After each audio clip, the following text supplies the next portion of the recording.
আজকে আমরা এই শপিং মলটাই যাব, দেখি কি কি পাওয়া যায়। এটা ব্যাঙ্গালোরে,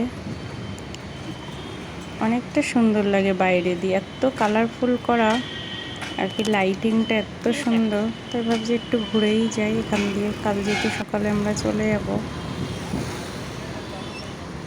আমাদের হোটেলের উল্টো দিকে, এটা এত চোখে পড়ে। আর দেখো এই বাড়িগুলো কত সুন্দর লাগছে, আমার তো এই ধরনের বাড়িগুলো বেশ পছন্দ। আর অভিকে বললাম দাঁড়া একটা ছবি তুলে দিই, তারপরে চলো দেখি কি কি পাওয়া যায়। সাদাটা কোথায়? এদিকটাই সাদা। আর দেখো অনেক কিছুই পাওয়া যায়, বেশ ভালোই লাগছে।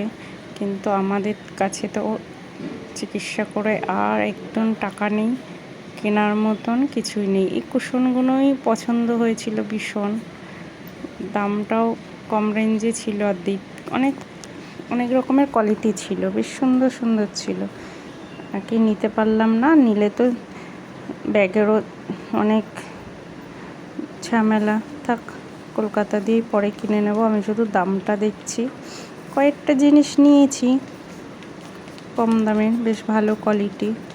আর এই পামোজগুলো অনেক পছন্দ হয়েছিল আমার, 300 টাকা করে। ভাবছি থাক, কলকাতা দিয়েই নিয়ে নেব, যখন ওপরে উঠবো ওখানেও ঘুরে টুরে সুন্দর সুন্দর দেখে নিয়ে নেব। কোয়ালিটিগুলো অনেক ভালো। আর দেখো কয়েকটা কিনেছি, এই ব্যাগে করে নাকি নিতে হবে, এত লম্বা ব্যাগে নেওয়া যায়, তার জন্য আমি হাতে করেই নিয়ে পেমেন্ট করে নিয়েছি। আর দেখো কয়েকটা জিনিস টুকটাক কিনেছি। চলো এখন চলে যাবো হোটেলে, অনেকটা রাত্রি হয়ে গেছে, 10টা বেজে গেছে। তার উল্টো দিকেই আমাদের হোটেলটা।